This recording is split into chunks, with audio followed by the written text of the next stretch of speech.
So hey guys, hello y'all, welcome to my stream today. So today will be a podcast in English. Well, it's actually my first time streaming in English, so hello everyone.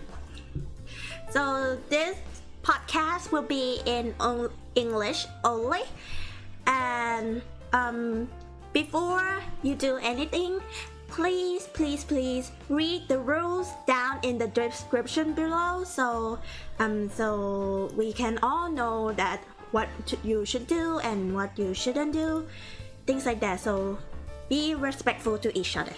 Yep. And so hello everyone. Hi.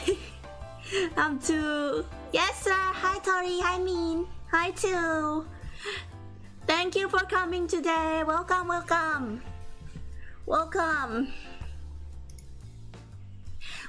So today I will do a podcast. I will tell you some story like fairy tales, mythologies, folklores, all things around the world. So, and some interesting story that you guys might not know, or it doesn't popularly known that much. And today reference will be today books that I will be read to you guys is called Ta-da! Beneath the Moon, Fairy Tales, Myths, and Divine Stories from Around the World by Yoshitani. Yep, so this is not sponsored or anything because I bought this by my own money, and I bought this from a bookstore called Kinokuniya. And the reason why I got this because I really do like mythology a lot. I do like to study in literature and mythology, and I spot this book which the illustration is so beautiful.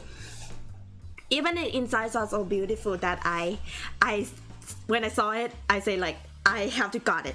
And I do know that they have a tarot card too. So they actually saw a tarot card that in this series too. So all the illustration in book will be on tarot card, which is pretty interesting in my opinion.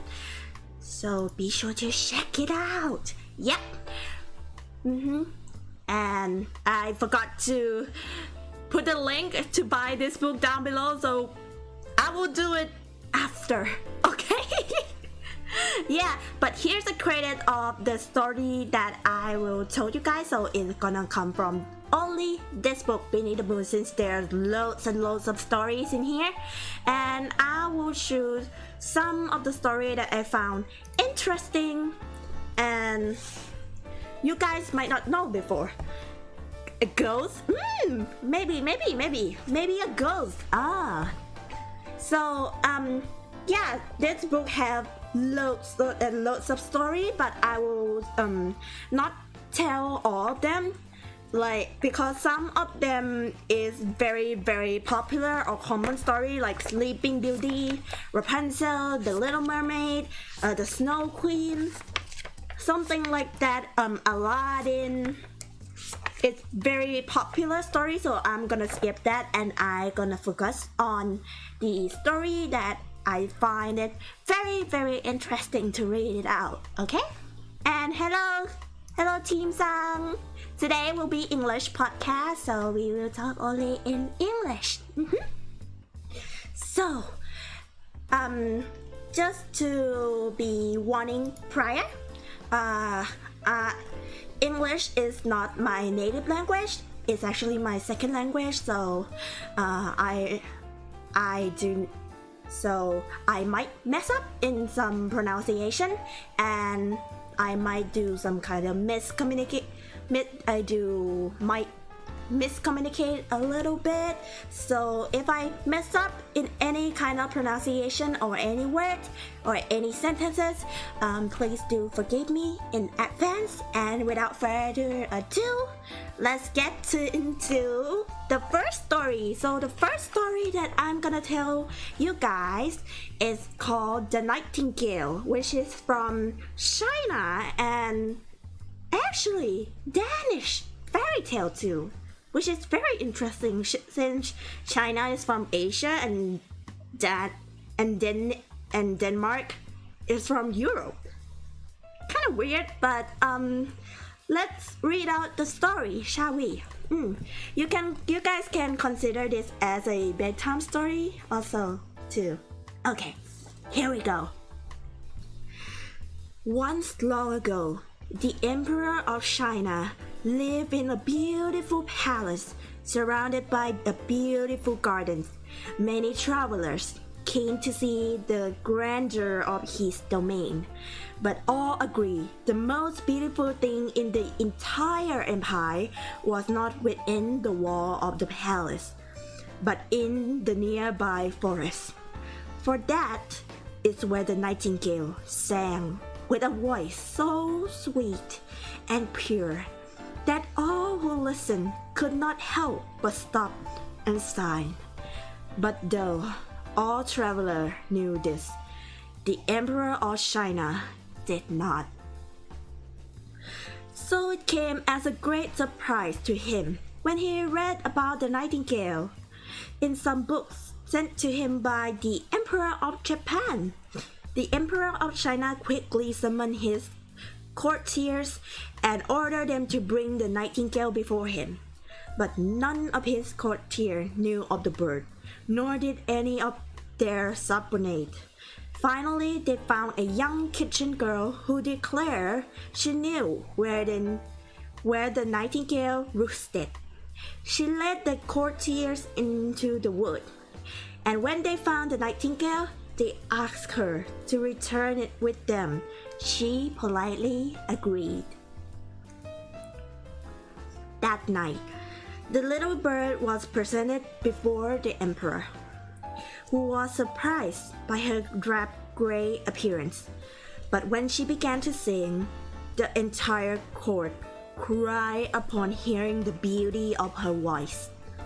She was given a gold cage and tied with a golden string, and every day she sang for the emperor and all his court.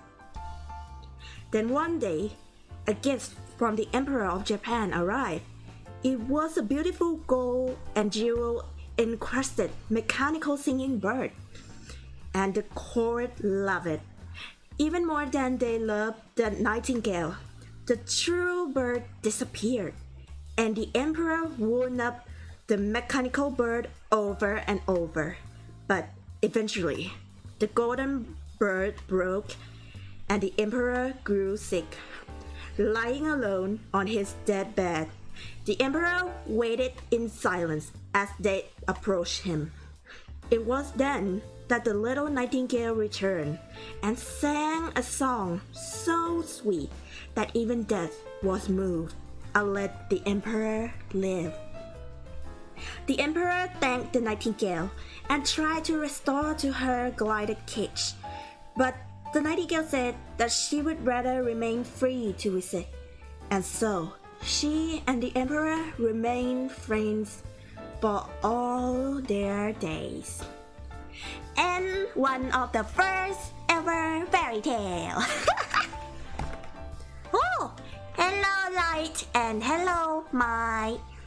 So today will be a English only podcast. So consider this as a bedtime story, and I will speak in only English today. So this is actually my first time English stream. So wish me luck. Yep. So the first story already done, which is about Nightingale, and it's actually, well, kind of weird and also kind of beautiful. I don't know, kind of weird to be honest. Well, next story is called Anansi. Hopefully I pronounce it right because it's from Ghana. It's Akan mythology, so I hope I pronounce the name correctly. If not, then I do apologize very, very much. Yep. Okay, so the story goes like this. Anansi was a tricksy spider who would constantly get himself in and out of trouble. There are many, many stories of Anansi and the mischief he caused, but one of the most famous is Anansi and all the world stories. In the beginning of the world, the Sky Father Nyame had all the world story locked up possessively. Anansi, the spider, thought that this was very boring. He used his sticky string to climb all the way up in the sky to Naime's home and asked him to sell his stories. Naime was impressed with the spider for reaching him when no other animal could, but he still refused to sell the stories. After debating for a while, Naime finally agreed to give Anansi the story if he captured and brought back the 4 most dangerous creatures in the world. Onini the python, Osebo the leopard, the Moboro hornets, and the invisible Momotia. I hope I pronounced it correctly. If not, I do apologize. Okay, with Onini, Anansi pretend to drop the python through length. He then offered to tie him straight to a stick to measure him, which subdued the python. With Osebo, Anansi dug a pit that the leopard fell into. He then offered him the weapon to climb out and hopelessly tangle the giant cat in his string. With Moboro hornets, Anansi faked a rainstorm. He then offered them safety inside a hollowed-out gourd, capturing them. With the Momotia, Anansi made a sticky doll that ate sweets. He then manipulated the doll into being so rude that the Momotia slapped the doll and got stuck. Anansi returned to Naime with Onini tied to a stick, Osebo caught in his web. Mobile trapped inside the stopper gourd and the marmotia glued to a sticky doll. Nightmare had to concede defeat and made Anansi the master of all stories. And there's a side note here. Note, Anansi's outfit here is kente cloth with the pattern that reads sooner or later you will get into the path of the other. Yep, and that is a mythology of a mischief spider from Ghana, Anansi. So, second story done. So, what do you guys think? You can comment on your thoughts down below too. You can comment your thoughts on the chat too if you want to discuss anything. But for now, let me drink some water. I need to hydrate.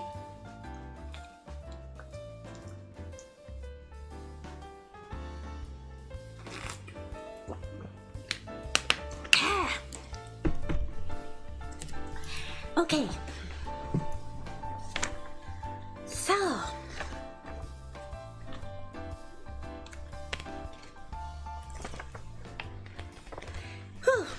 So the next story that I will tell you guys is actually a very popular fairy tale in Japan called A Crane Wife.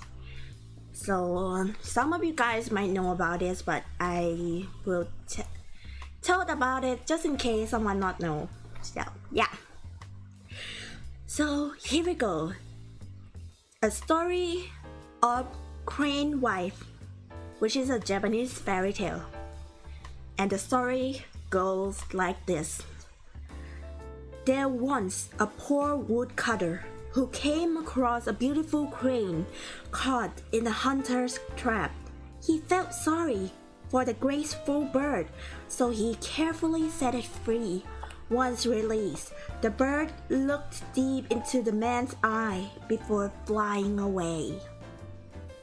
Days later, a lovely woman appeared at his door, asking for shelter. She was so charming and beautiful that the man asked her to marry him. The mysterious woman readily agreed, for she had fallen in love with the man as well. A short time later, they were married, but life was not easy. The man was still poor, and now he tried to work twice as hard to feed both himself and his beautiful wife. The woman saw this and offered to make a fabric to sell. She asked only that her husband never came to her room while she worked. Confused, he agreed. A few days later, his wife, looking weak and tired, presented him with the most sumptuous fabric he had ever seen. He took the work to the market and sold it for a lot of money, which he was able to use to buy them many good things. From that day on, the couple lived well. The wife would retreat to her room and secretly work, emerging later looking a little more sickly, but with fabric even more beautiful than the last. The husband would take the fabric to the market and sell it for an ever higher price, returning with goods and gifts that made them very wealthy. Though his life was easier, the man began to worry for his wife, who was looking even more frail.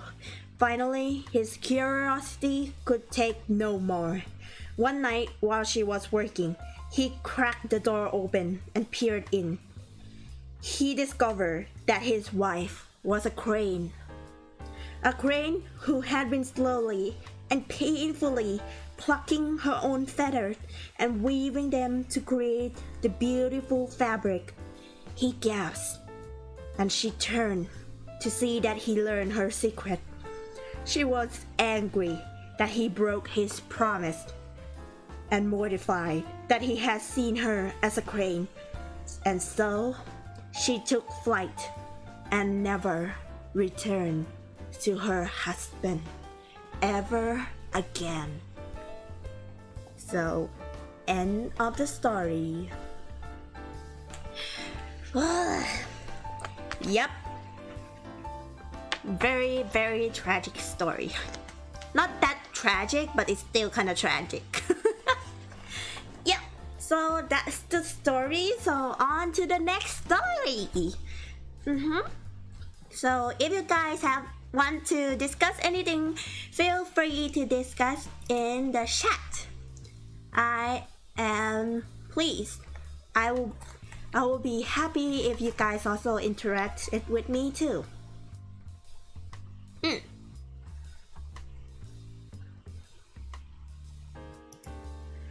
And so, next story that I will talk about is called Temple Tree from Paraguay, and it is Guarani legend.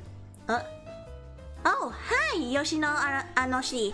So today's stream will be in English, so please read the topic down below. So yeah, but today's topic is I will tell a story to you guys, and if you guys have any ideas or that you want to share or any question that you want to ask, feel free to ask in the chat here.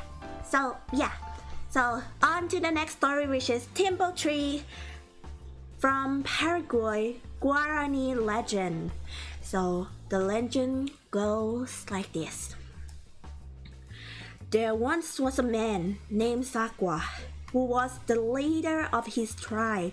He had a single daughter named Takwari, whom he loved very much.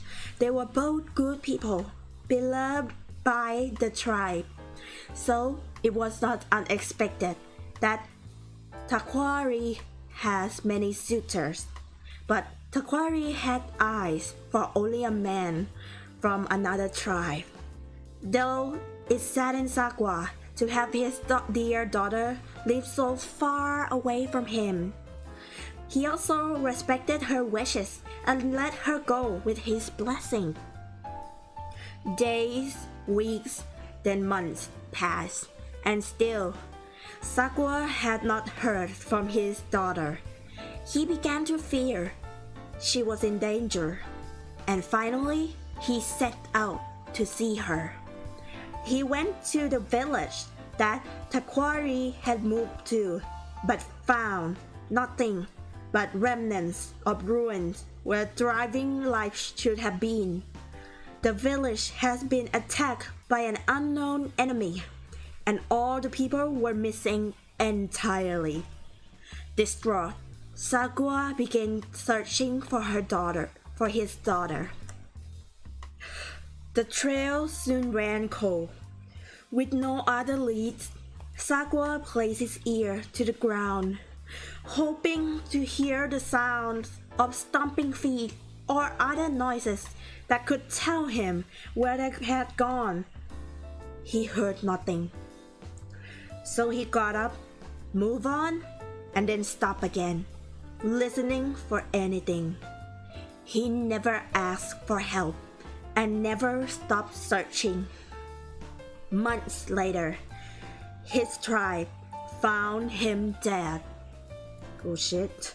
Still lying with his ear to the ground, listening for his daughter. But a strange thing had happened.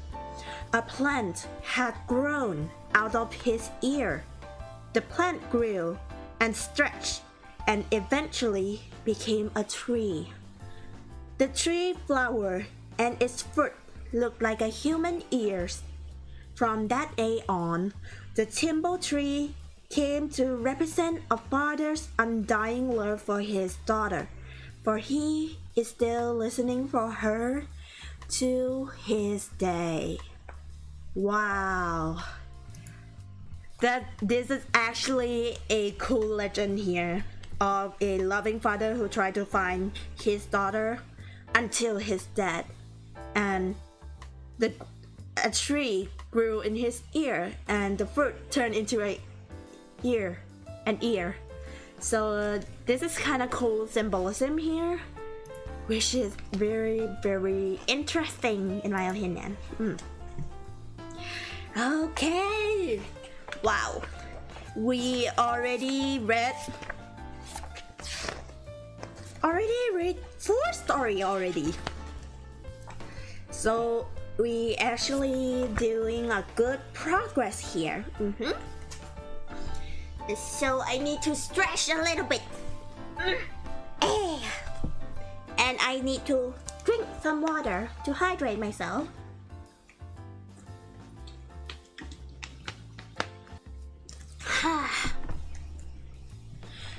Okay.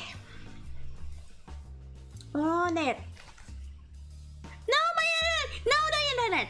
Do not broken right now. Sheesh. Internet, please. Come back to life, please, so I can stream. Yep, thank you. Okay.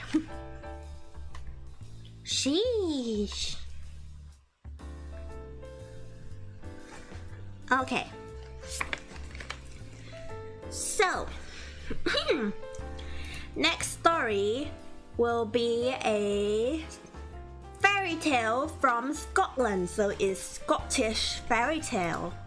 Very, very interesting indeed. So,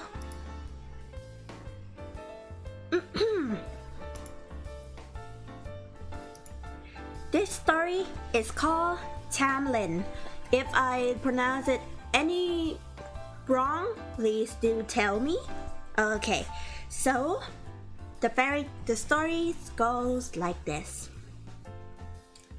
There once was a girl named Janet who used to take a shortcut through the woods of a deserted estate. One evening, while taking this shortcut, she met a man so beautiful and dressed so grandly. She thought he was a fairy prince. They started talking and then flirting all through the night. Oh, getting spicy here. And Janet went home very well pleased, but few months later, she realized she was pregnant. Oh, wow. Her family told her she had only a couple options: to get rid of the baby or to get married. Janet ignored this and went in search of the father of her child. Finding him in the same forest, Janet confronted him.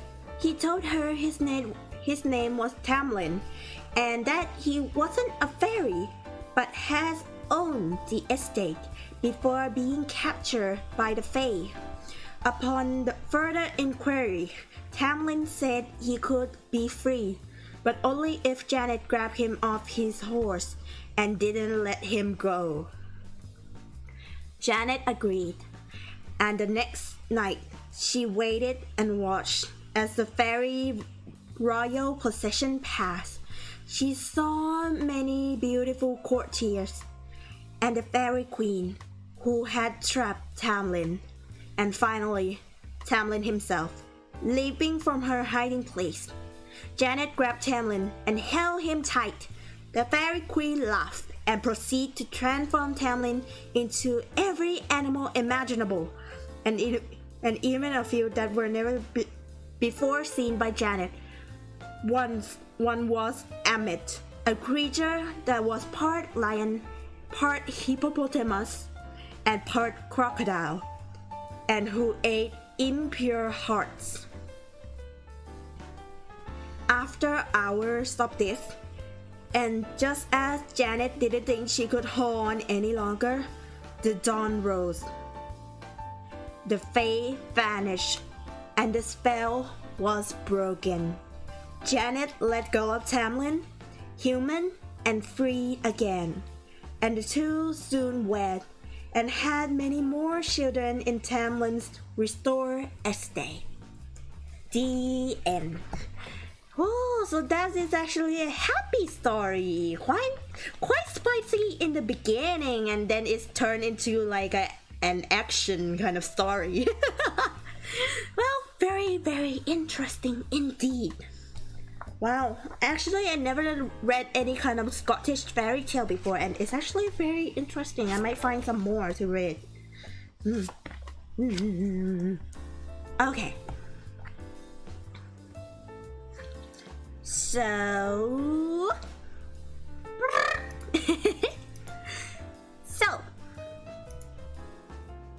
next story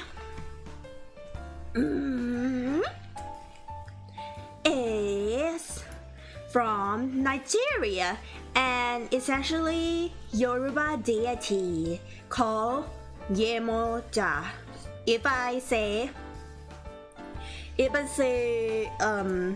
her name wrong, please do tell me, since I am not sure if I pronounce the name correctly, but she is a Yoruba deity from Nigeria. So, Yemoja is a Yoruban Orisha or deity of rivers and surface ocean waters. Though originally worshipped in Nigeria as a part of African diaspora, she is celebrated in places in the Americas such as Cuba, Brazil, and Uruguay, all with different stories and powers attributed to her. Yemoja existed at the beginning of creation, and all life and all Orishas came from her waters. At the very start, she married Oko, the Orisha of farming, but she became unhappy with him and left him to live in the sea, where the Orisha Olokun initiated her to the way of the oceans. She became in charge of rivers and surface waters, the parts teeming with life, and was named Yeye Omoeja, or Mother of Fishes. For her countless progeny, Olokun, for his part, became in charge of the deep dark ocean, and only Yemoja is able to soothe his breath when he creates a tidal wave and storms. After a time, Yemoja returned to the surface, seeking a new husband and more children. She at various points married Obatala, Orula, Babalu, Aye Orisha, and in some story, Oyun. She then married Orisha Aganyu, and they had a son named Orungan.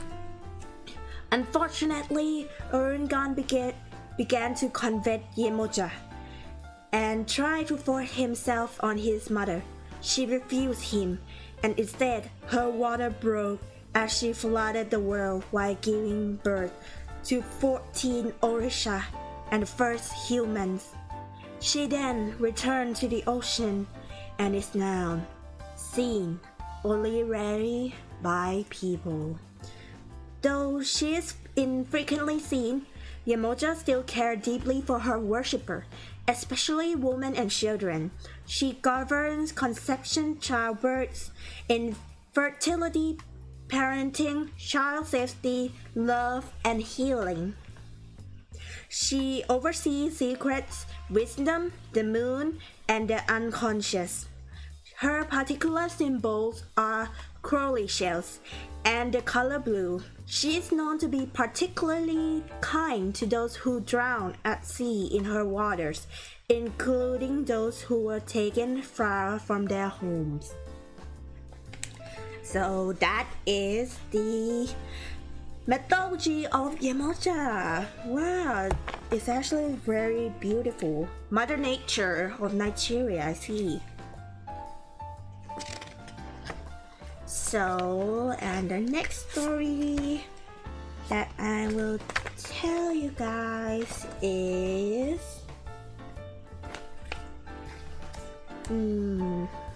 Let's see. Okay, found it. It's called Condor's Wife from Peru, and it's Aymara Folktale. So if I pronounce anything wrong, I do apologize, and you can correct me so I can know how to pronounce it correctly.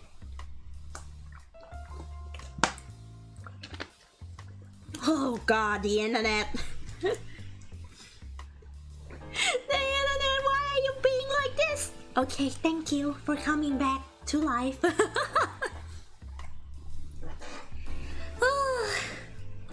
Okay, next story. Condor's Wife, Aymara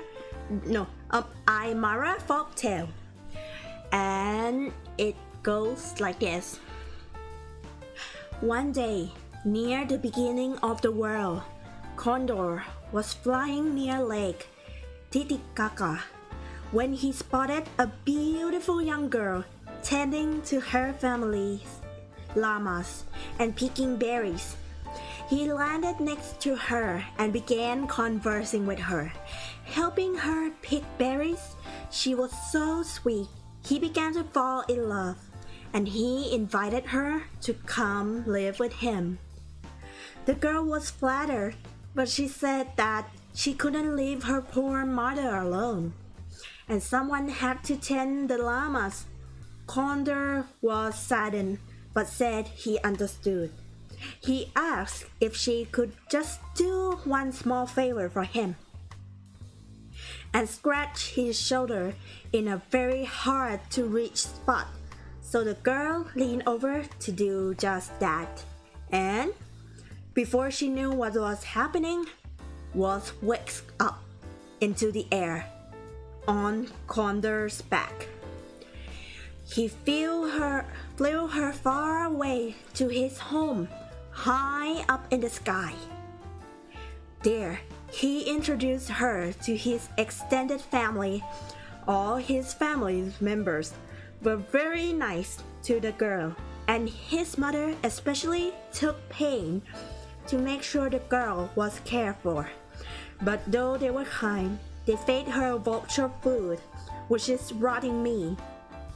The girl cried and cried, distressing Condor, who only wanted his bride to be happy.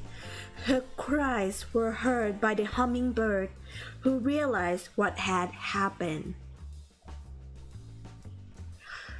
The clever hummingbird approached Condor and told him that his young bride only wanted to eat cooked meat, and he had seen a delicious roasted alpaca.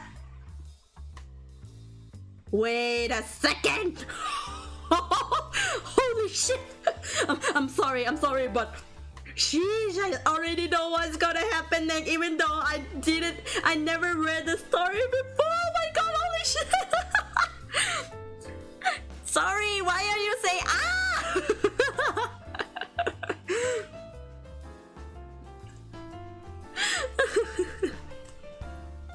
So, okay, and he has seen a delicious roasted alpaca in the village on the other side of the mountain.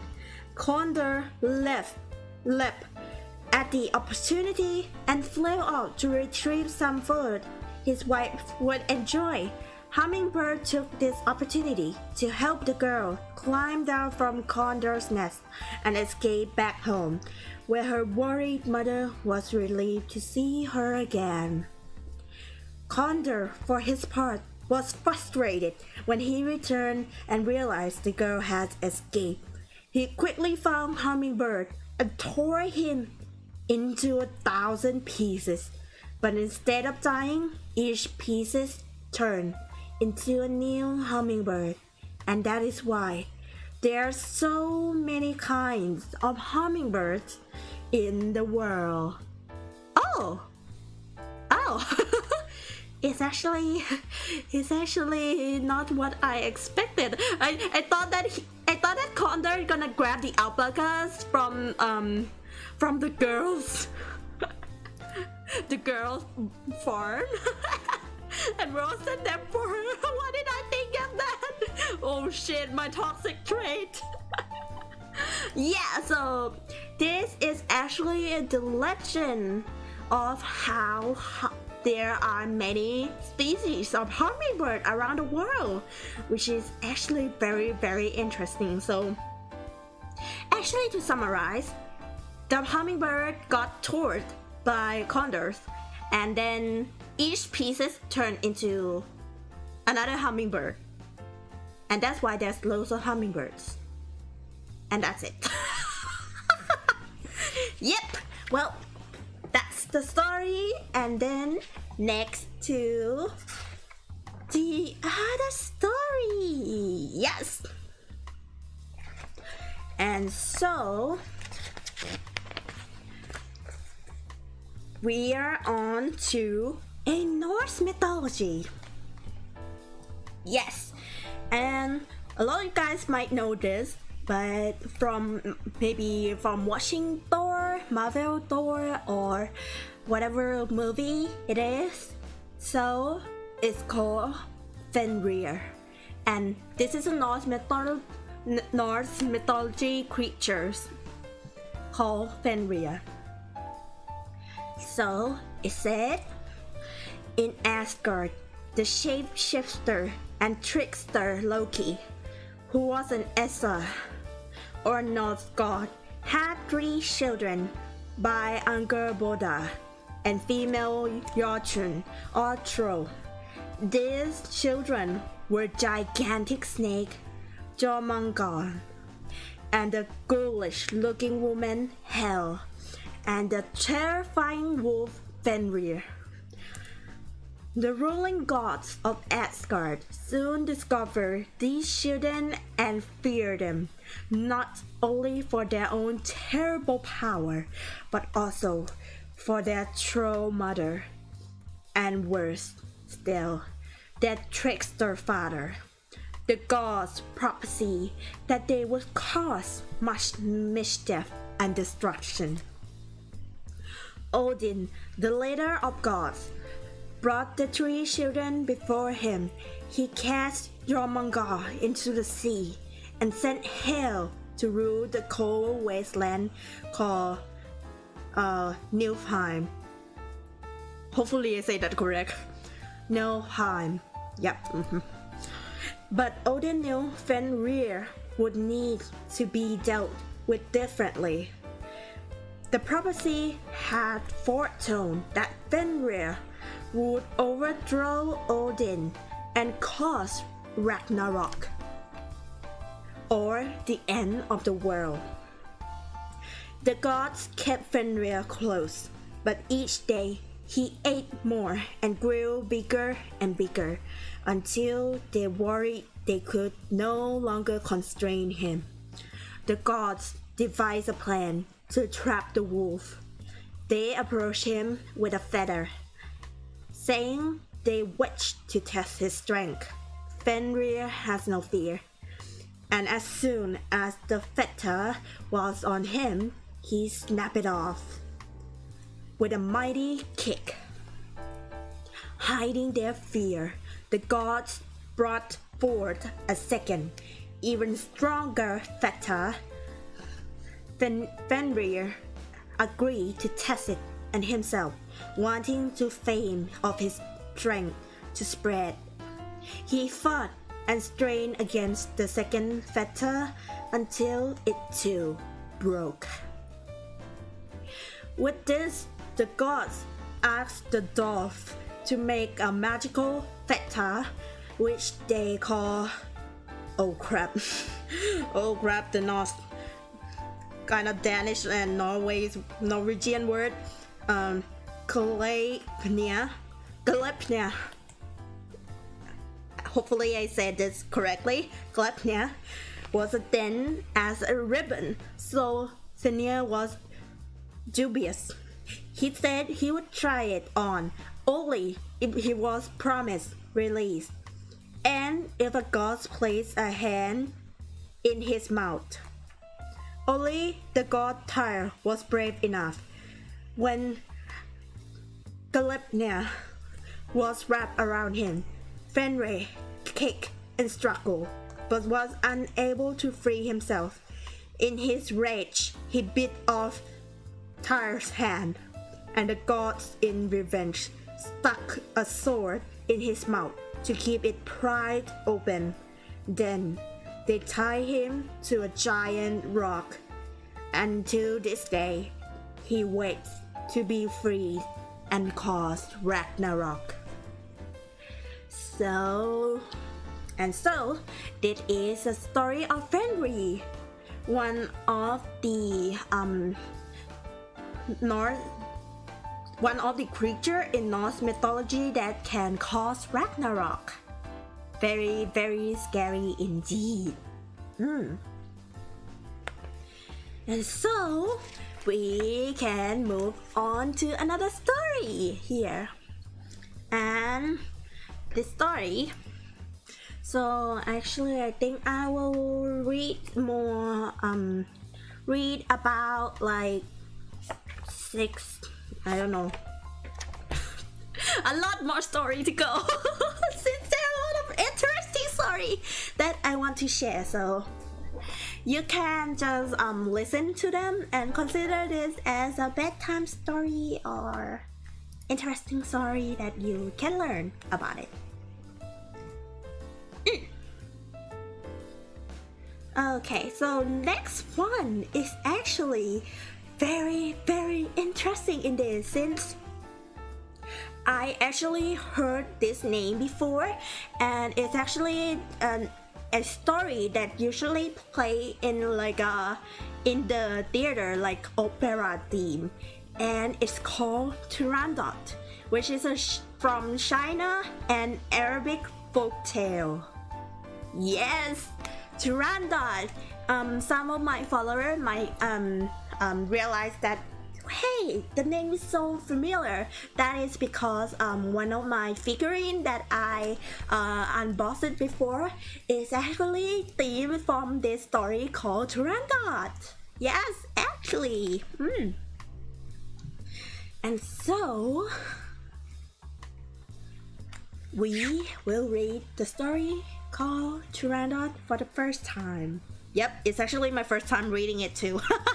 So if I react anything weirdly, forgive me, because I just read it for the first time, okay? So, there once was a princess named Turandot who was so beautiful that men constantly fell in love with her and proposed. But Turandot hated all men. She remembered her past life as a princess who was abused at the hands of an invading prince. And so, Turandot swore to never marry. Still, men pursued her in droves. So she devised a challenge.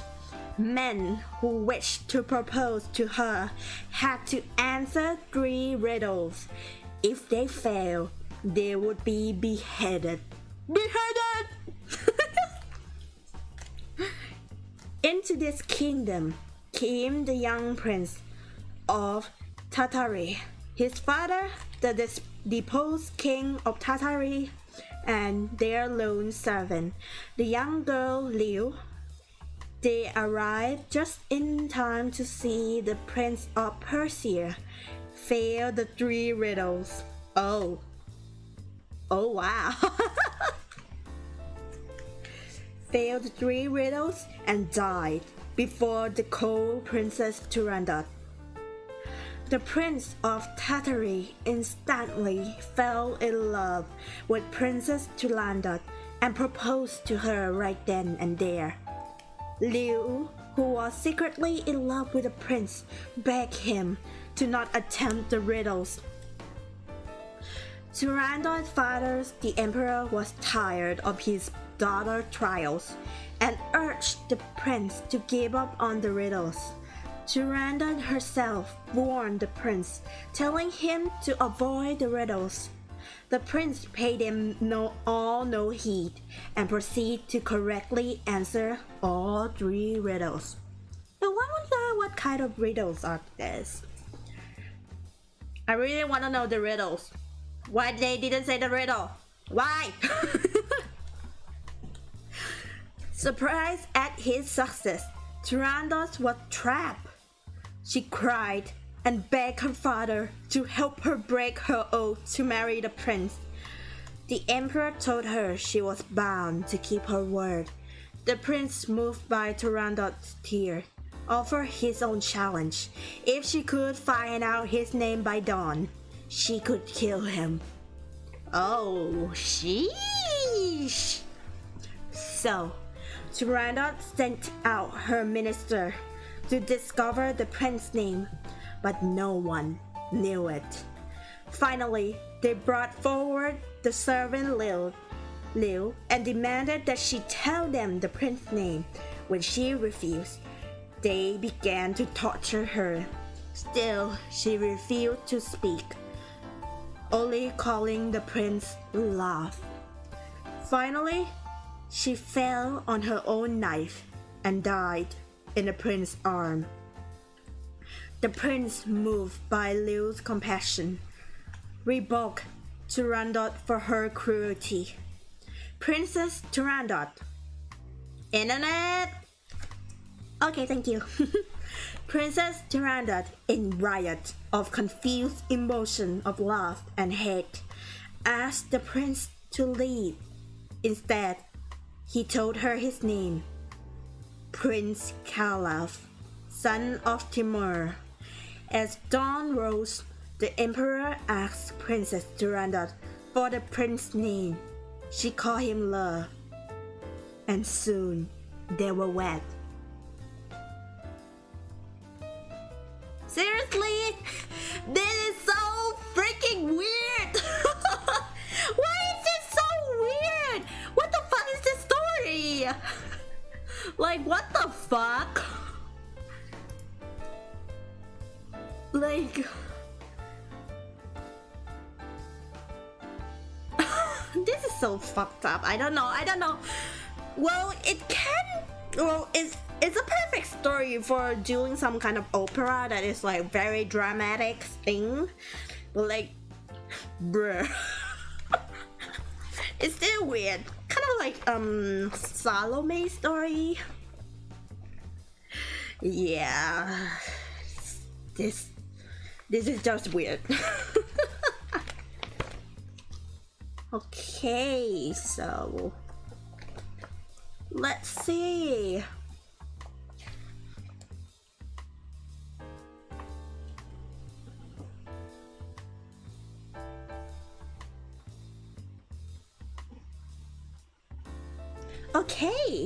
Okay, next story that I will talk about is from Nepal and it's Tamang mythology, and it's called Banjakiri. Actually Banjakri and Banjakrini. If I pronounce it wrong, I do apologize, and you guys can correct it in the chat so I can pronounce it correctly next time. So here we go. In the mountains of Nepal, there are stories of Banjakri and his terrifying wife, Banjakrini. The Banjakri was similar to the ape-like Yeti, but was smaller and much more intelligent. He was born from the sun to protect the forest, and his flesh and bone could cure many ailments and heal many wounds.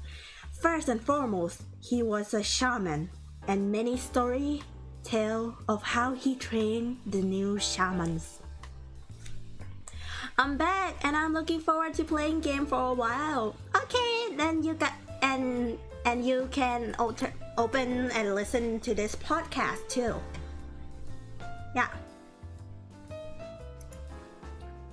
And you can listen to this podcast while you play some game too. Or you can also discuss the story or ask some kind of question with me too. And I'll be very happy if you guys could interact it with me too. So yeah. The Banjakri was always on the lookout for a new initiate to become great shamans, but he was very particular in his choices. They had to be children, and they couldn't have any scars or imperfections on their bodies. If he approved of them, he kidnapped them, took them to his cave, and put them through rigorous training and tests. Some children reported to be forced to eat worms with the back of their hands. What? Or having their hand dipped in hot oil, or being forced to perform difficult physical tasks. Children unable to keep up were left to mercy of the bloodthirsty Banjakrini and her golden sickle. Sheesh. Thank you for what? Mr. Two, why are you thank you me? Whatever. Hello, Silver Raven, welcome! Right now I'm telling the mythology from Nepal called Banjakri and Banjakrini, which is actually a very, very scary story. So, some of those children returned home beaten and bruised, and some never returned at all. But children who were able to remain steadfast and strong through the testing were rewarded. Years later, they returned to their homes as fully trained Jakri or shamans. They could now play the sacred Diangro drum, commune with the spirit world, and cure diseases. Jakri perform rituals at harvest, wedding, and funeral, singing and dancing and beating on their Diangro drums. They also perform voluntary spirit possession, where the spirits of dead family members could possess the Jakri to communicate with their living family members for a short time. Though these children turned Jakri could pass on their knowledge to their disciples, no one trained by a human could be as powerful as one trained by Banjakri himself. Wow, this is actually very, very scary. So, the way to become a shaman in Nepal mythology, you have to be a perfect kid, and then you get kidnapped by a Banjakri and go through such a hardship training, some of the tortures and scary stuff, which is very like a child abuse. And if the children are unable to keep it up, they will be left to mercy of the bloodthirsty Banjakrini. So this is actually very, very scary. Like, some return home bruised and some is actually dead. Wow, very, very scary indeed. Yep, and that is one of the Nepal mythology. Yep. So, next story that I will tell. Let's see. Okay, this one. Another Chinese legend called The Boy and the Dragon Pearl. Dragons in China are very powerful. They are symbols of strength, mystery, and good fortune. They can make themselves as small as silkworms or as large as the universe. They can live in heaven or deep in the ocean and control typhoon, tidal waves, floods, and rains. They can travel far distances and some have even been known to favor men in mountain retreats. They are often known to carry a pearl that contains much of their magical power. Dragons are so magnificent.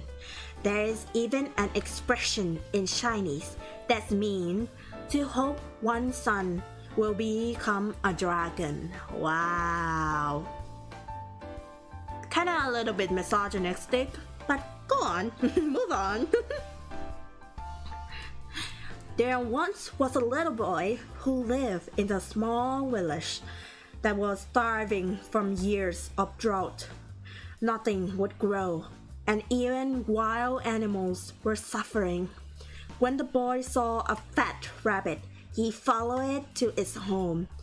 There, he found a small patch of greenery that was flourishing, which, when he dug it up, was growing around a giant pearl. Thinking he could sell the pearl for food, the little boy and his mother put it in a rice jar that night and slept peacefully. In the morning, they found the once empty rice jar overflowing. The same miracle repeated itself again with the rice jar, an oil jar, and then with the box of money. The boy and his mother realized the pearl was magic, and they were able to stop worrying about food. But their newfound luck was noticed by greedy men who smashed the boy's house in order to find whatever they had. The little boy grew terrified, and in his fear, swallowed the pearl whole. He began to feel unbelievably thirsty. He drank a whole jug of water, then a whole well. Then he plunged himself into the river. He emerged as a giant dragon, swishing his tail back and forth, and frightened the men away. The boy turned dragon, looked at his mother, and she at him, and they knew he could never be changed back. So instead, he became the protector of the river, and his mother visited him often. So that's the legend of a Chinese dragon. Oh wow. Wow. It's actually very interesting. Interesting indeed. Interesting. So, before I continue the next story, I need to hydrate myself again. So, excuse me for a second.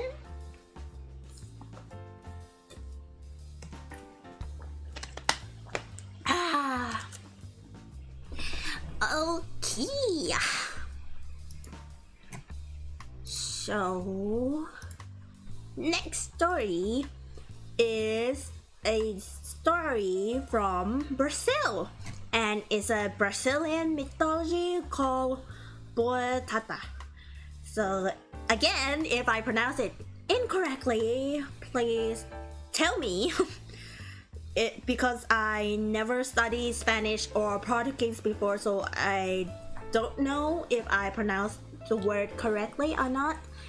It's spelled Boitata, and the last A with the like a tick on top of it. Yeah.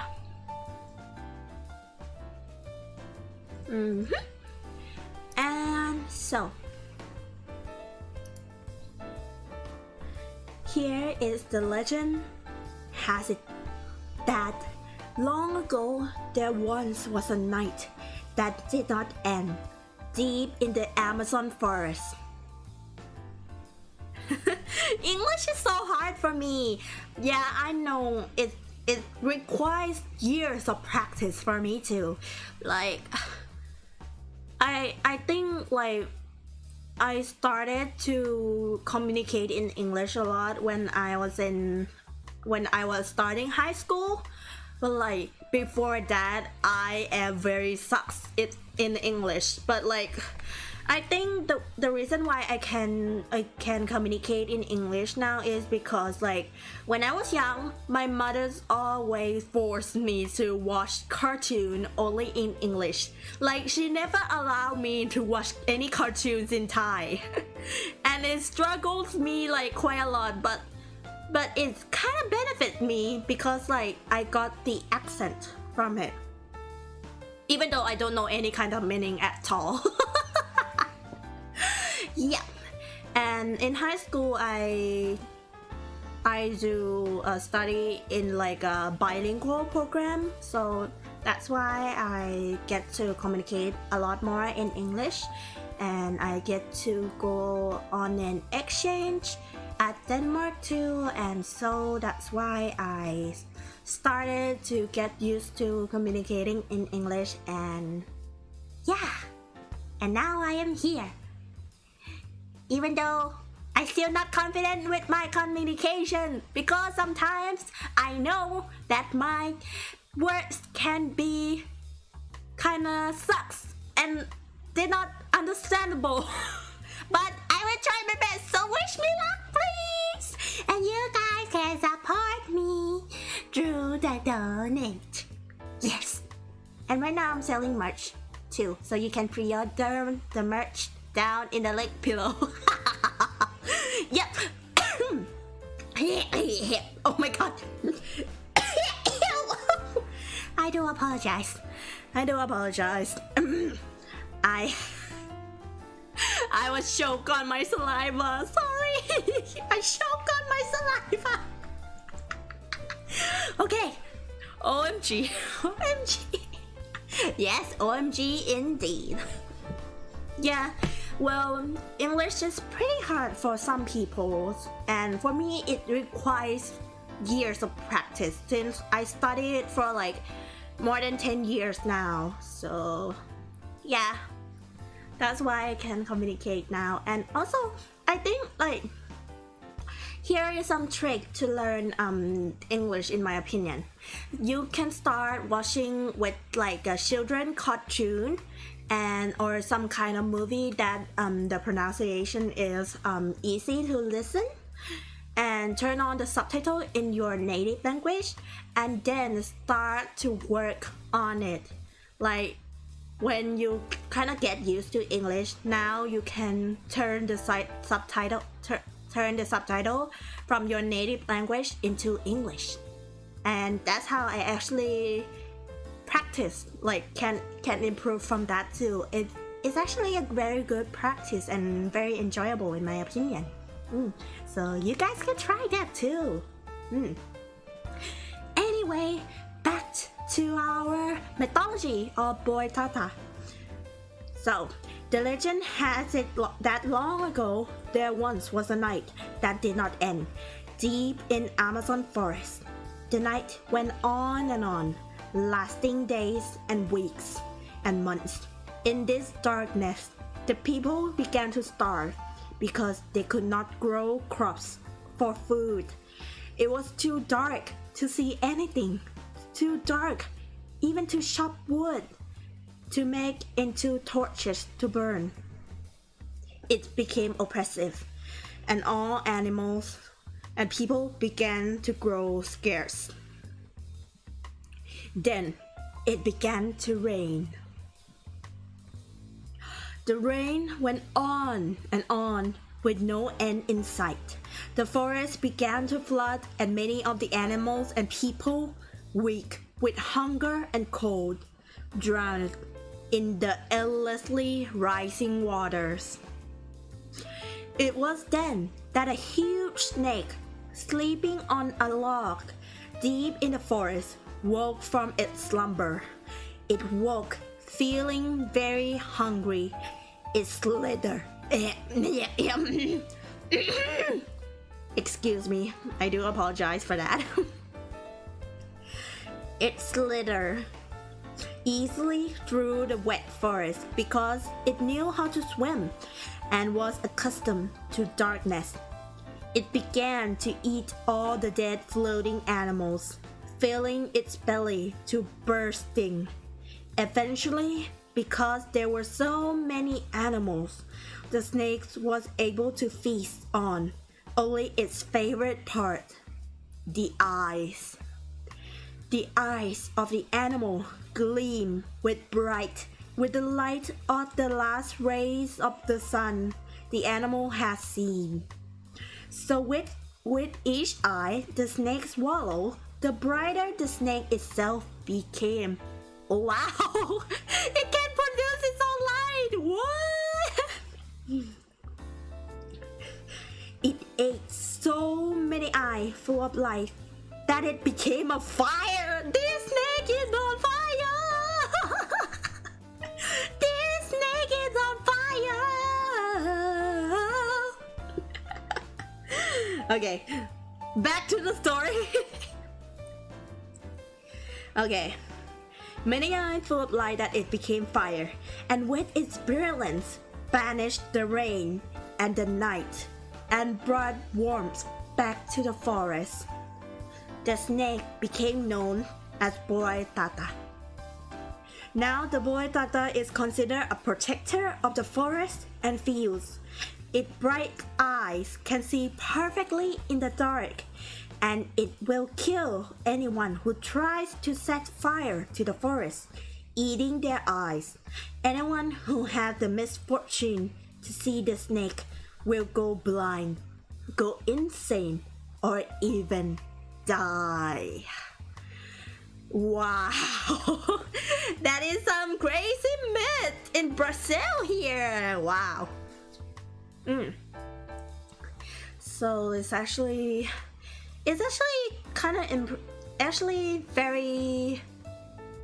the story is actually important. I feel like this is actually a good story, since like it kind of teach people to like take care of the forest, to not like barge in through the forest like illegally and do some illegal stuff and cut down the trees or burn the trees and set fire to the forest, or else you will be dead upon by the protector of the forest. Something like that, which is actually a good story, like an environmental friendly story. Yeah. Oh, hello mommy Matt. Did I say it correctly? Hi mommy. Hello, welcome to my stream. So, and that is the mythology now from Brazil. So, next story. And this story is called Tatterhood, and it's a Norwegian fairy tale. Okay. So, scooch in, try to make yourself comfy and ready to listen to the next story here. There once was a queen who wanted a child but was never blessed with one. Eventually, she found a beggar woman who told the queen to pour her bath water under her bed. In the morning, she would find 2 flowers growing there. The beggar woman warned the queen to eat only the pretty flower. However, the queen found the pretty flower so delicious that she had to eat the ugly one. 2. 9 months later, an ugly and wild baby girl was born, wearing a tattered cloak, riding a goat, and wielding a wooden spoon, followed shortly by the birth of a sweet, beautiful baby girl. The queen was horrified by her hideous child named Tatterhood, but charmed by the lovely twin. The family grew up happily until the day when trolls came to harass the kingdom. Tatterhood bade her family wait inside while she dealt with the trolls. She got on her goat and began beating the trolls so soundly with her wooden spoon that they howled with fright. This caused the lovely twin to stick her head out to see what was happening. Quick as a flash, the troll yanked off her head and replaced it with a calf head before running away. What the flip? What the heck? What? Excuse me? Can I read it again? I'm not sure if I read it correctly. Let me see. Quick as a flash, the trolls yanked off her head and replaced it with a calf head before running away. What the? Holy moly cannoli. Okay. I need to calm myself down. Oh my god, holy crap.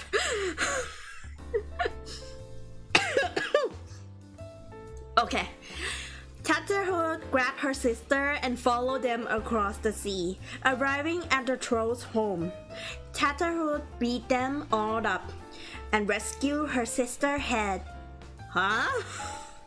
After swapping the heads back, Tatterhood brought herself and her sister to a neighboring kingdom, where she demanded the king come meet her. The curious king came to see what the ruckus was about, and instantly fell for the sweet princess. The princess agreed that the lovely princess would marry the king if the ugly Tatterhood would marry the prince. What the, right? It's really what the? Okay. The prince didn't agree to this condition, but his father forced him to marry Tatterhood. On the day of their wedding, Tatterhood told her prince to ask about her tattered clothes, at her beaten spoon, and her shaggy goat. As he inquired after each, they changed to a beautiful gown, a regal scepter, and a noble stallion, transforming once ugly Tatterhood into a gorgeous princess.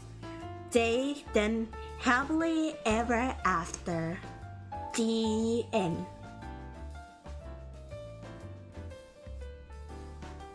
What the flip? What is this story? Holy shit. This is so freaking weird. Like, from the troll yanking off her sister's head and then replace it with a calf head, and then Tatterhood bring back, like, rescue her sister head and then swapping it back, and then went to the neighboring kingdom, demanded to marry the king and the prince, and then on the wedding day she told the prince to ask about her tattered clothes, her beaten spoon, and her shaggy goat. And then it fucking turned into a beautiful gown and a regal scepter and a noble stallion, and then the Tatterhood, once ugly, then transformed into a freaking beautiful woman. What the heck? Like, what? Good morning, Shizuna-chan. It's already evening here. Good mail. It's already evening here. สวัสดีค่ะสวัสดีค่ะเรนซักกี้ welcome to my live stream welcome okay oh my god I laughed too much. This is such a weird story in my opinion. Like, no way. Like, okay, Norwegian people, if you see this video at this point, we need a serious talk. Like, what the flip is this freaking fairy tale that you have? Norwegian people, explain! Explain this shit, please.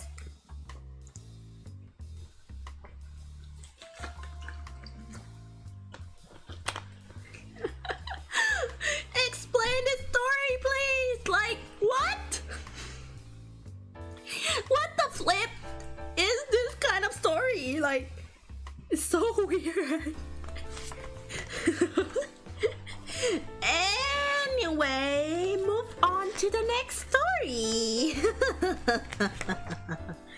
Sheesh. Okay. So the next story is actually from Canada, and it's actually Inuit mythology. It's called Sedna. There once was a beautiful woman named Sedna who lived in the far northern snows. There came a time when Sedna was old enough that her family wished for her to be married, but Sedna did not want to get married. She found fault with every one of her suitors and threatened to marry a sled dog instead of...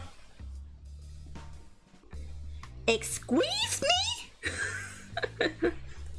She found fault with every one of her suitors and threatened to marry a sled dog instead.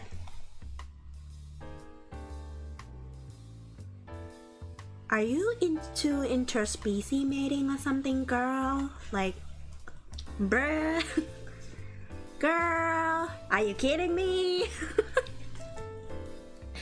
Okay, calm down myself, calm down. Her father was furious with her, so when a handsome and mysterious hunter appeared in their village asking to marry Sedna, he readily agreed. The unknown hunter promised to give the family plenty of meat and furs in exchange of her hand.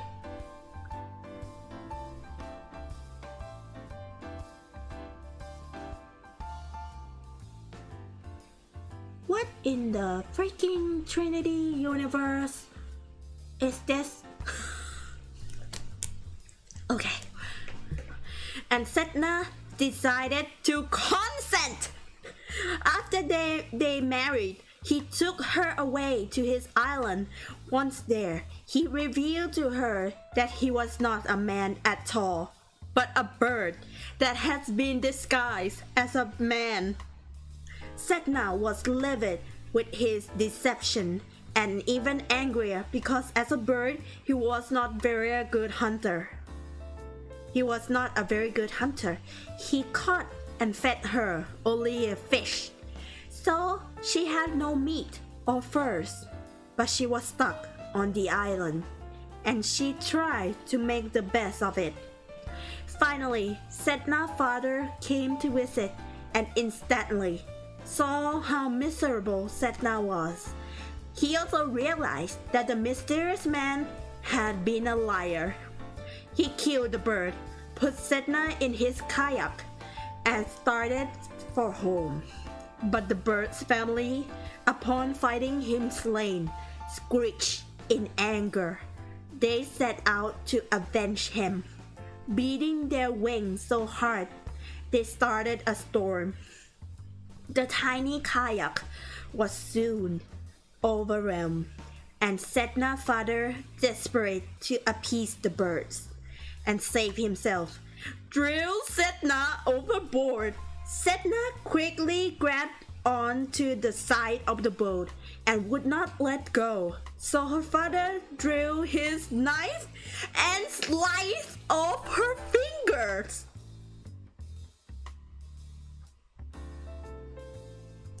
Wait a minute!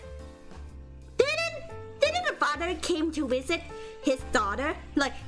Her father came to visit Sedna and saw how miserable life she had. So he killed the bird, which is her husband typically, and then bring her home, kind of rescue her. But then when there's a storm, because the bird family was angry, so they create a storm in the sea, and then because the father tried to calm all the families of the birds down, try to appease them, he decided to throw his daughter into the sea. What? And when she tried to struggle for her life grabbing on the boat, he cut her fingers off. What?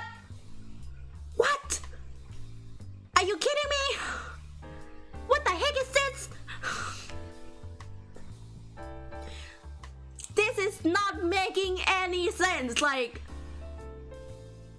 help. Okay, calm down and continue my story. Okay.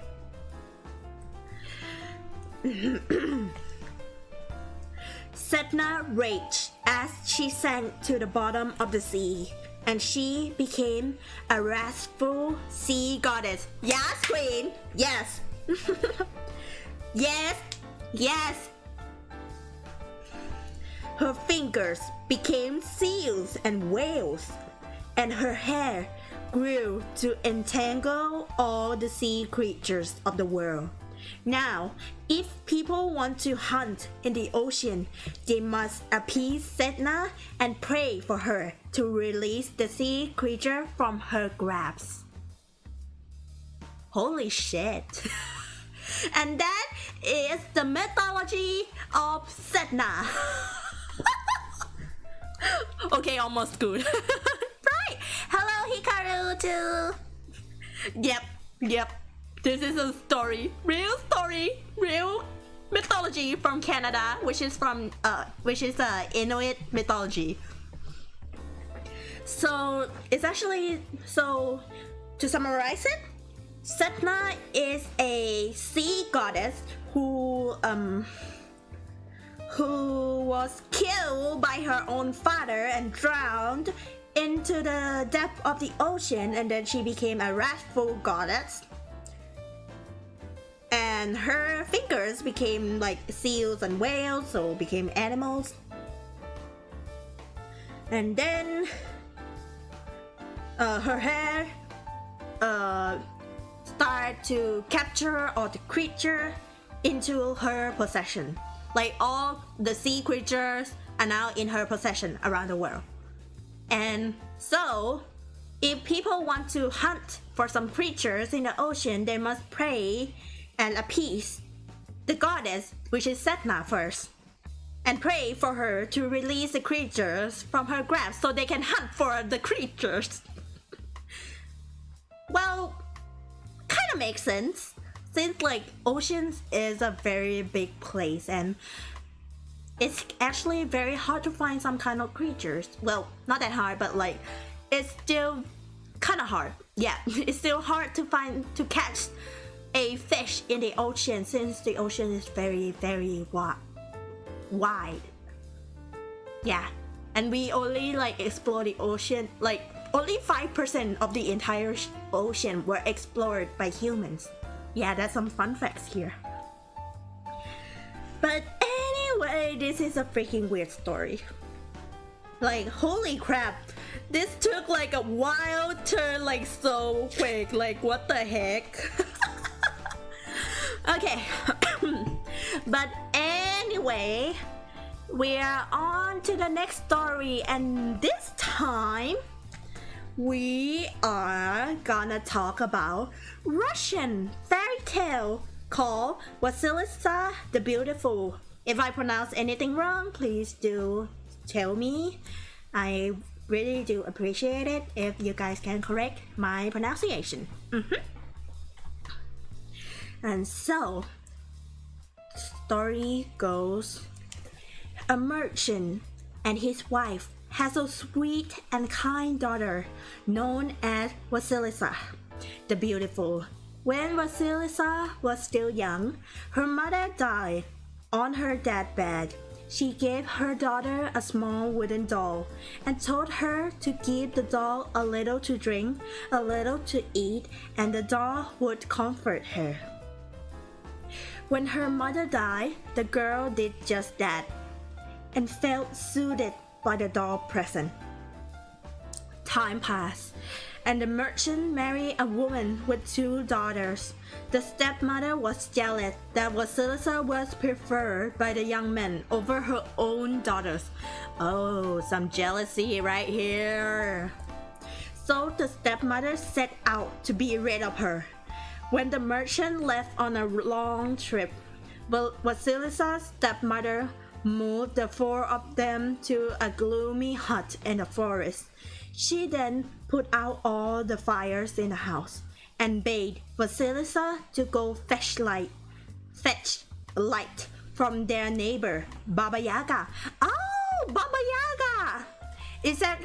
Oh, Baba Yaga is actually one of the Russian mythology too, of an old woman who lived in a house that have a chicken leg, like a moving house that have a chicken leg. Wow! Okay. Gaining comfort from her doll, Vasilisa traveled the dark woods to Baba Yaga's home, a house on a chicken legs and surrounded by a fence, topped with human skull, full of light. As a terrified Vasilisa waited outside the fence, a rider dressed all in white rode past on a white horse. Then a red rider, then a black rider. Finally, the old crone Baba Yaga herself rode up in her mortar. Baba Yaga agreed to give Vasilisa fire, but only if she completed some impossible tasks. If Vasilisa couldn't complete them, she would be killed. Vasilisa began to fret as she attempted the tasks, for she was unable to separate poppy seed from a pile of dirt or rotten corn from a good corn in a single day. But when all hope seemed lost, her little doll told Vasilisa to sleep, for she would do all the work. When a surprised Baba Yaga asked how Vasilisa was able to complete the task, the girl explained that she was blessed by her mother.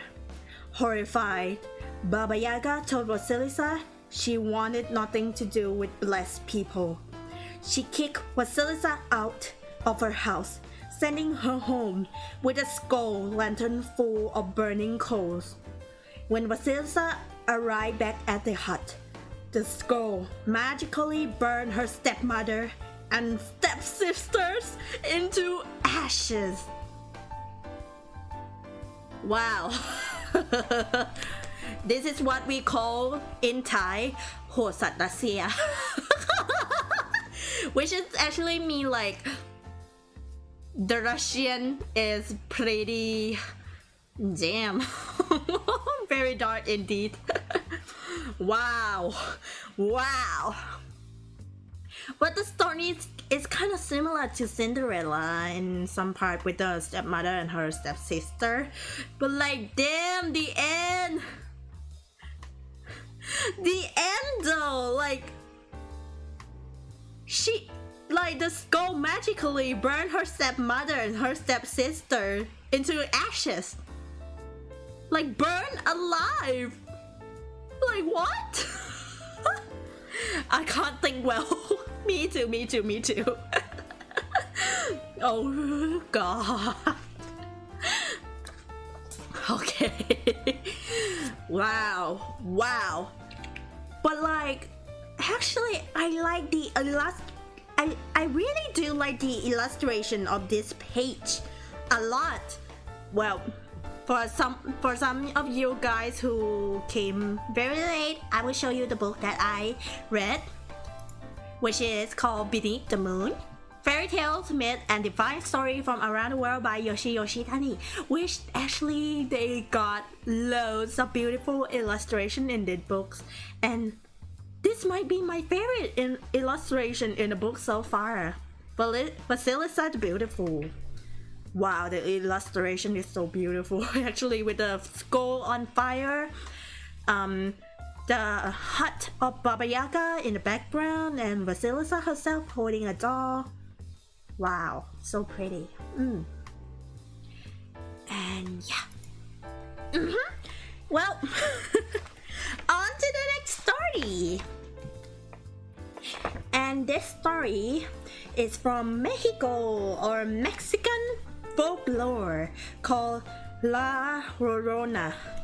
If I pronounce it wrong, please tell me. Please correct me, and I do apologize. But here we go, the story, the folklore of La Llorona. There once was a young girl named Maria who lived in a small village. Though her family was very poor, She was very beautiful, so she eventually caught the eye of an extremely wealthy man. He was riding through her village one day when he spotted her and, captivated by her charms, instantly proposed to her. She was dazzled by him. Encouraged by her family, she accepted him. His family was less supportive, so he built a house for her in the small village that he would visit. Maria bore him 2 handsome sons, and they were quite happy for some time. But her husband was constantly traveling, and he began spending less and less time with his small family. Then he began to ignore Maria and only pay attention to her sons. What a jerk. Eventually, he stopped appearing altogether. When she finally saw him again, he was with another woman who was from a prosperous family. Bitch! Flip you! Young man, you are such a jerk! What the heck? Furious to the point of losing her senses, she took her rage out on his son. Let me read this again. Furious to the point of losing her senses, she took her rage out on his sons. She brought the children to the river and drowned them. Girl! Instead of just killing him and make his life miserable, you take it on your child too. Like, his child is also your child. Girl! What the heck? Girl, like, came to your sense. Please just make him life miserable or just freaking kill him. Not took it on your child. Bruh.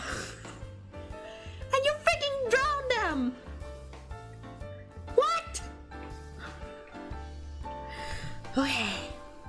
Whew. When she realized what she had done, yeah, girl. She was filled with remorse and sorrow, for of course she had loved her sons. Damn. She searched and searched for them, but their body was gone. Huh? Wait, she drowned her sons? Oh, so it kind of like, I think she just threw them into the river or something and they just got washed away. Damn, this is brutal. Okay.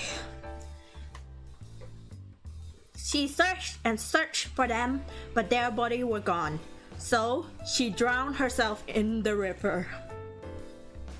When she arrived at the gates of the afterlife, Maria was denied entry without her children.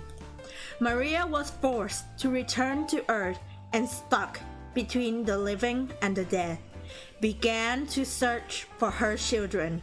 To this day, she still searched, kidnapping children who wander alone at night and drowning them to replace her own children.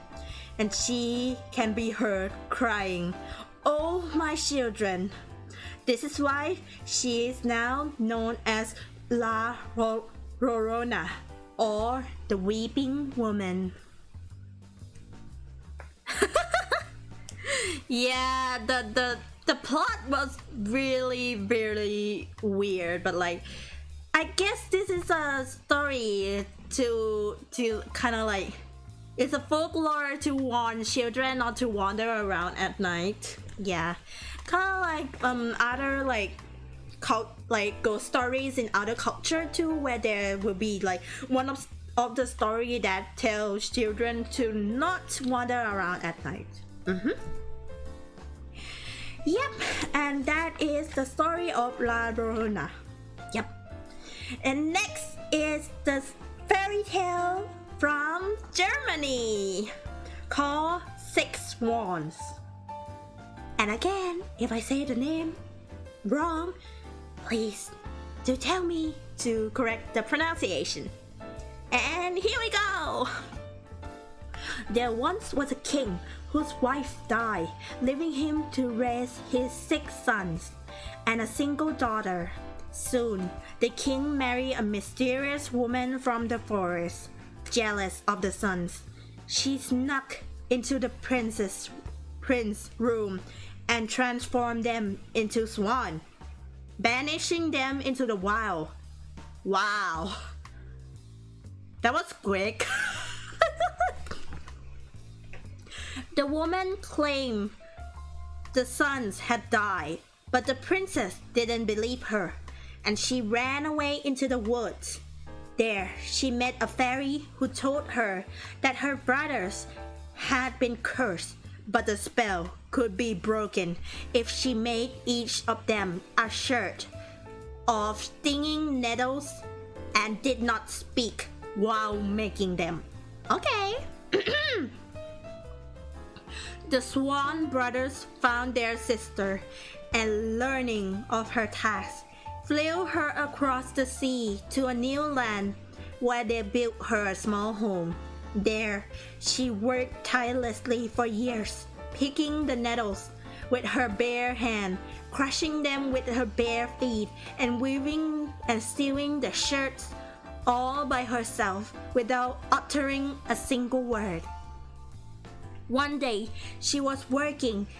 The king of that country spied her and fell in love with her beauty. He coaxed her back to his castle, where he lived under his protection. Though he gave her gifts and kindness, she never spoke, but only smiled and continued about her work. The king fell more deeply in love with her, but his mother only despised her, searching for a way to ruin her. The Dowager Queen accused the princess of being a witch who wove evil shirts out of nettles. The princess, unable to speak in her defense, was sentenced to burn at the stake. Holy moly cannoli.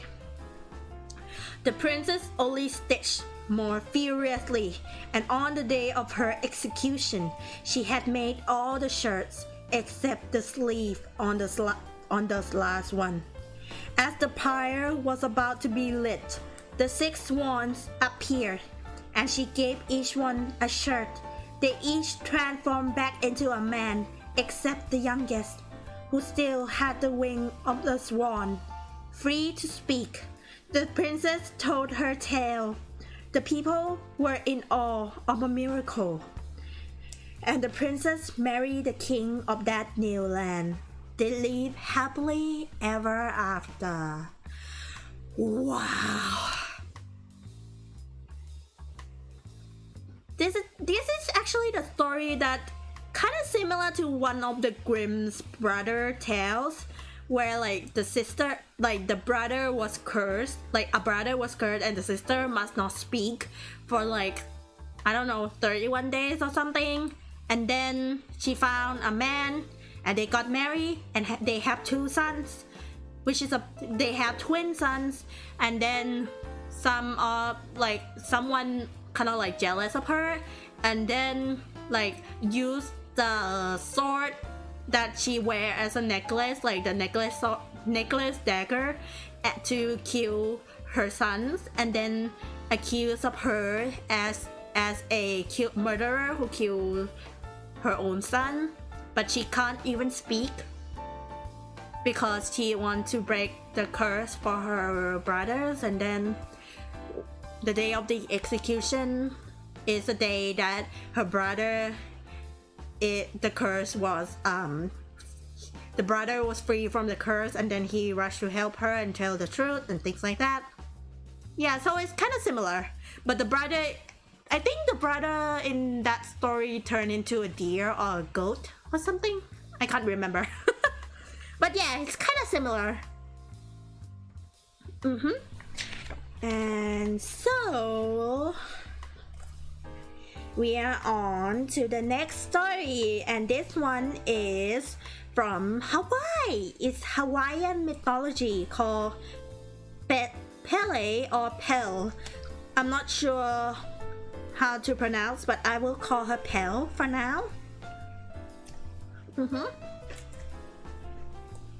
So, there are many gods and goddesses on the island of Hawaii, and one of the most famous is volcano goddess Pel.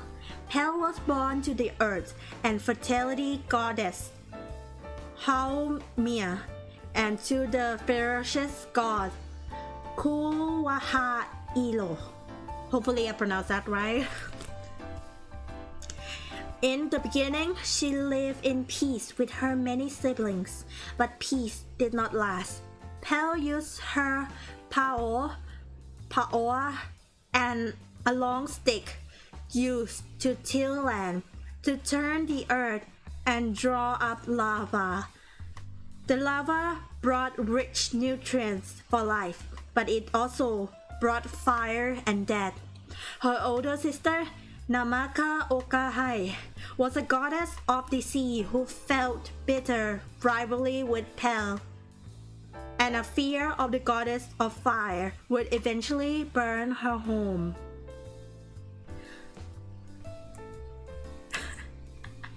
There's no subtitle yet! This is a live stream! You know there's no subtitle! Hello, Dels! Welcome to my live stream today. Please speak in English, please.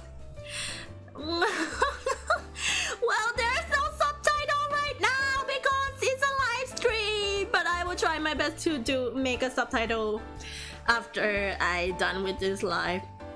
If I'm not lazy to do it. Yeah. Yep. If I'm not lazy to do it, then I will make a subtitle for y'all. But if not, if I'm lazy, then no subtitle for y'all. I'm sorry. Okay, so Namaka Okai drove her sister from her home with floods of water. Pele took some of her siblings in the canoe Honui Akia and traveled in search of a new resident. Together, they travel far and eventually land on the island of Hawaii. At each island, a few of her siblings, various deities of wind, rain, fire, ocean, and cloud, disembark and made their new homes. But Namaka Okahai kept flooding and driving Pele on until Pel arrived on the biggest island, where she resides to this day in the volcano Kilauea. Oh my god, how to pronounce it? Oh my god, I need Google. Google, please help me. How to pronounce this word? Kilauea.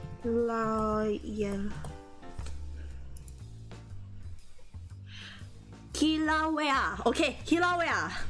Yep. Where she resides to this day in the volcano Kilauea. Okay. But Pel has not been quiet during all that time. She is a powerful goddess, but she is also passionate, prone to jealousy and capricious. Oh my god, the word capriciousness. Okay, capriciousness. She had many lovers and does not take rejection well. Once she fell for the handsome warrior Ohaya, but he was already in love and pledged to the beautiful Lehua. Furious, Pel turned Ohaya into a twisted tea. Lehua was heartbroken, so the gods took pity and turned her into a blossom that grew on the tree, so they might be together forever. To this day, Ohaya trees with Lehua blossoms are the first thing to grow after lava has cleared the land. Wow. สู้ๆนะครับคุณซื้อนะสู้ๆนะครับทุกคน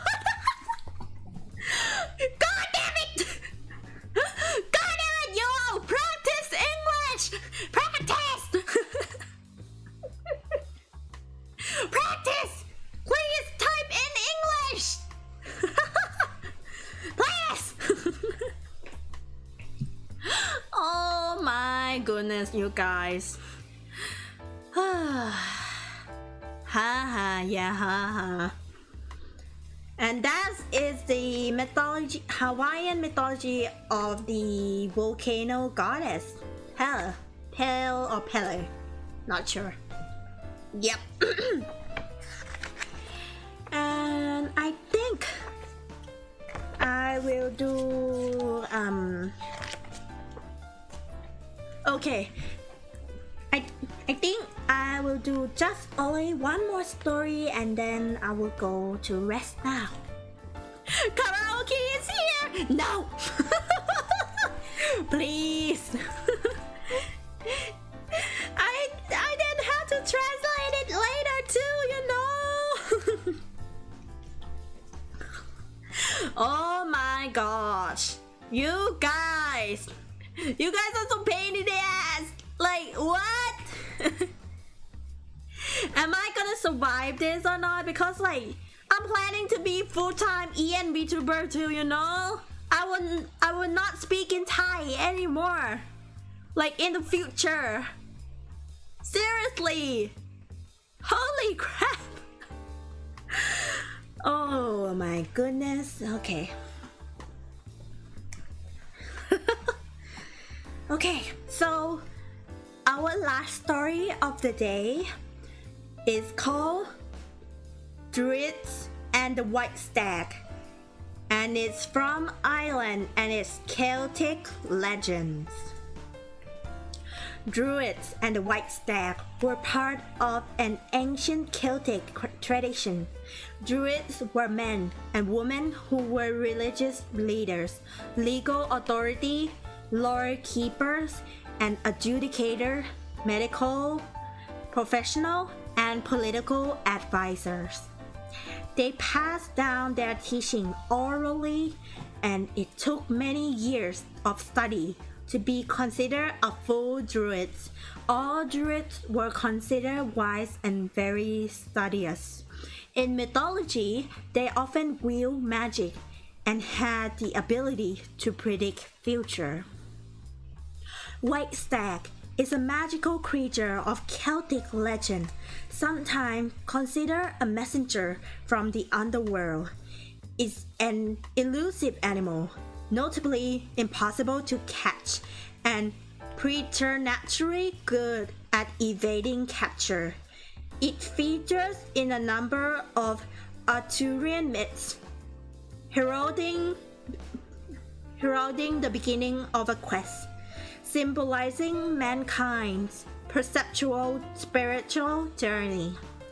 One famous druid was the warrior Bonk, the woman who raised the famous Fionn mac Cumhill, leader of Fianna.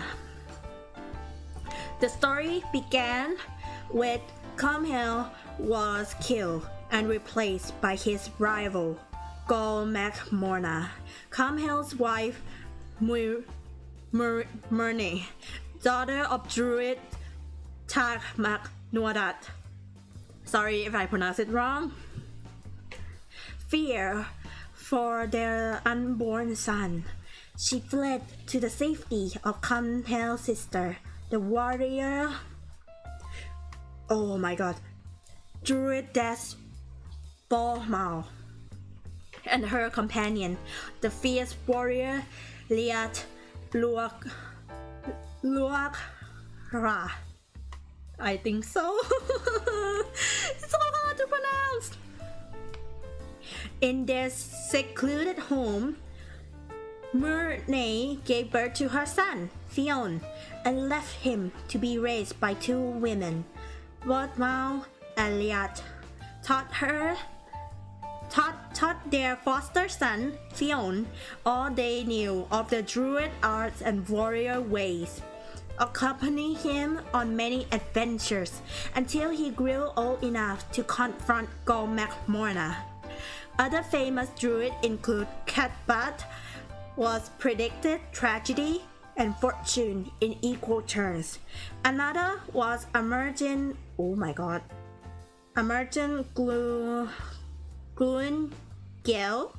I think, a druid who was able to summon a magical storm to prevent enemy ship from landing.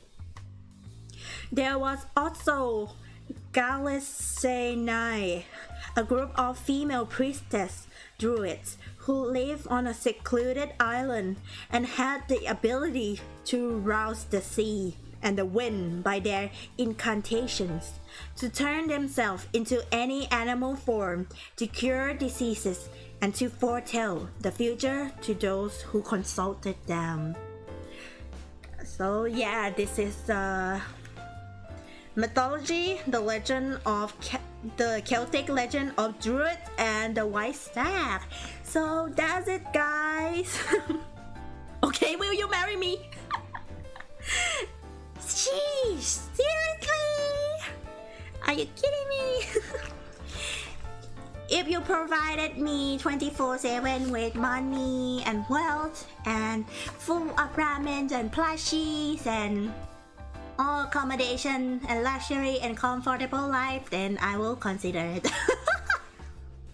And yes, that will be all the story that I will tell you guys for today. Actually, there's loads more that I want to show you guys and talk about them and tell them to you guys, but I am quite tired now, so I think I'm gonna go rest and I'm gonna stop it here. So again, if you want to read this book too,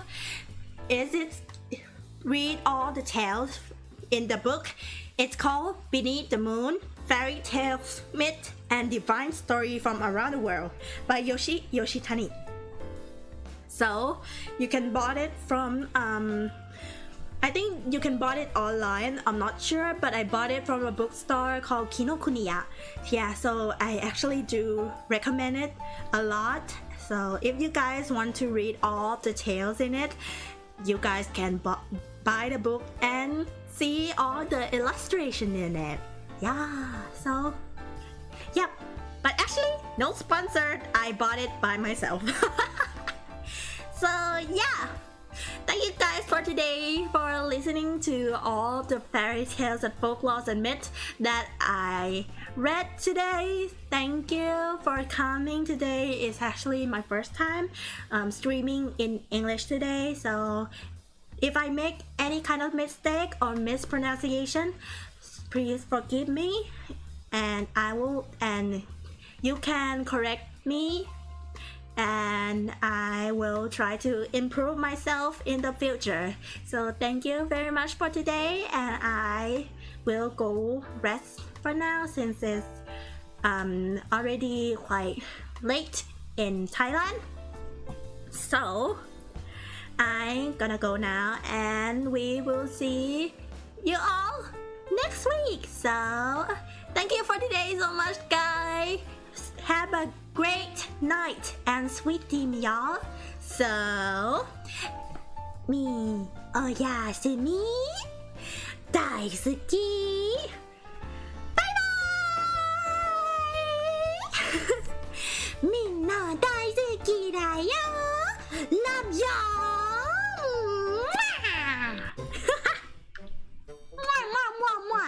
Thank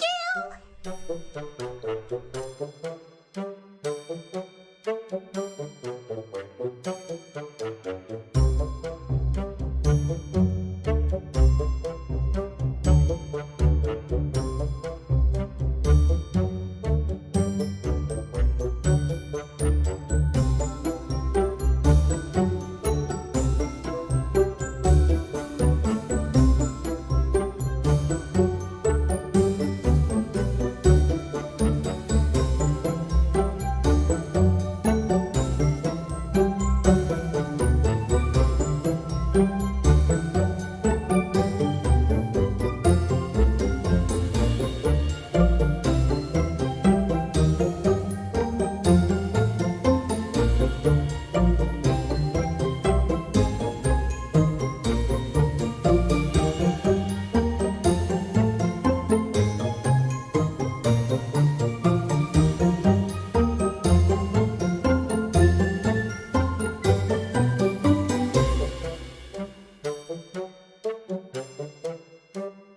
Bye.